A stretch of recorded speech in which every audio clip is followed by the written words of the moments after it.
Scene script.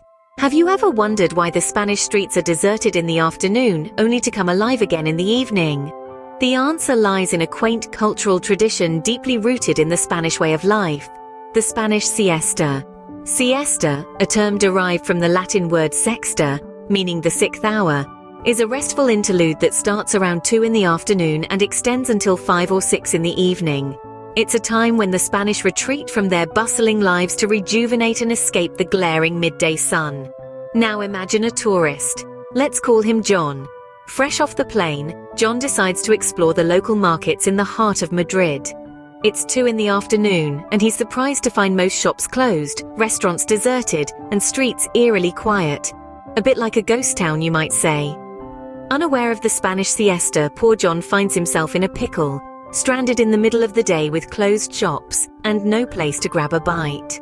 This little anecdote serves as a gentle reminder of how different cultures have their unique rhythms and rituals. In Spain, the siesta is more than just an afternoon nap. It is a sacred tradition, a time for family, and a respite from the day's work.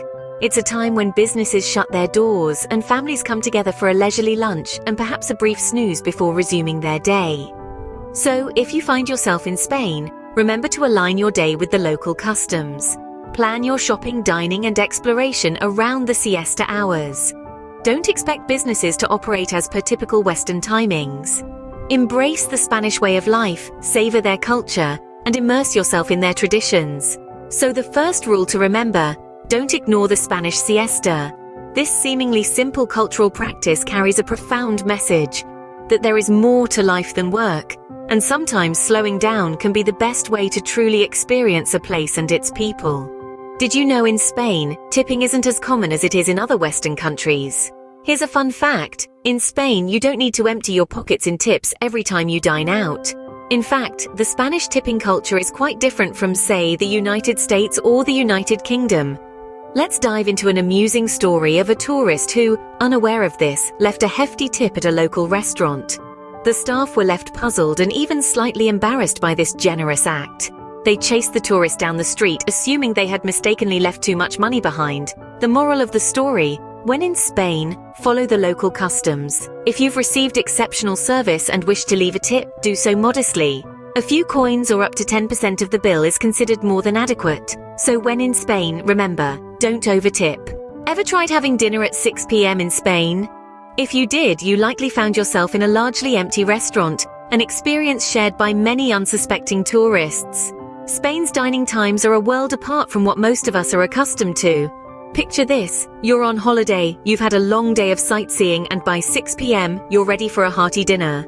But in Spain, you'd be hard-pressed to find a restaurant bustling with locals at this hour. Why, you ask? Well, the Spanish people are known for their late dining habits. Dinner is more than just a meal, it's an event, a time to socialize and unwind. The typical Spanish dinner time can stretch anywhere from 9 p.m. to even midnight. This might seem unusual to some, but it's simply a part of the Spanish way of life, a testament to their love for good food and good company. Hence, don't expect to dine early in Spain. Do you assume everyone in Spain speaks English? That's a common misconception many travelers harbor before setting foot on Spanish soil. While it's true that English is spoken in many parts of the world, in Spain, the story is slightly different. The Spanish pride themselves on their rich and vibrant language, and while many do speak English, particularly in larger cities and tourist areas, it's not universally spoken across the country. Learning a few basic Spanish phrases before your trip can be a game changer. Not only does it show respect for the local culture, but it can also save you from some potentially awkward situations. Let's take a little detour to share a humorous anecdote about this very situation. Picture this: a bright-eyed tourist, let's call him John, walks into a quaint local eatery in a small town in Spain. He's confident, armed with his trusty English language, but as he scans the menu, he realizes it's all in Spanish. No worries, he thinks. The waiter will surely speak English. John points to a random item on the menu, assuming he'll get a delightful surprise. Fast forward to 20 minutes later, and he's staring down at a plate of orella de cerdo. Pig's ears! Not quite the surprise John was hoping for.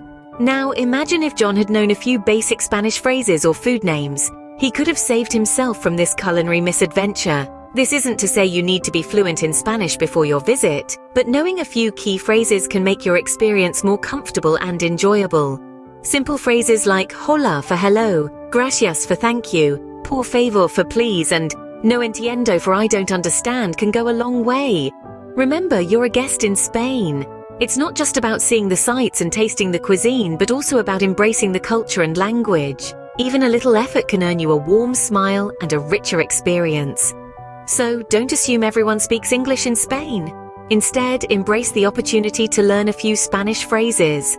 Trust me, your future self will thank you for it. So, let's quickly recap what we've learned today. First off, the Spanish siesta is not just a nap, it's an integral part of Spanish culture. So avoid scheduling anything important between 2 and 5 in the afternoon. You may find yourself alone in the streets with closed shops. Moving on to tipping, Spain isn't a high-tipping society like some other countries. It's appreciated, of course, but not expected to the same degree. A couple of coins will usually do the trick, so don't feel obligated to leave large tips. When it comes to dining, the Spanish eat late, very late. Don't expect to have your dinner at 6 or even 7 in the evening. You might just find the restaurant kitchens closed. Lastly, while many Spaniards do speak English, don't assume everyone does. It's always polite to learn a few phrases in Spanish before you go. Remember these don'ts, and your trip to Spain will be a memorable and respectful experience.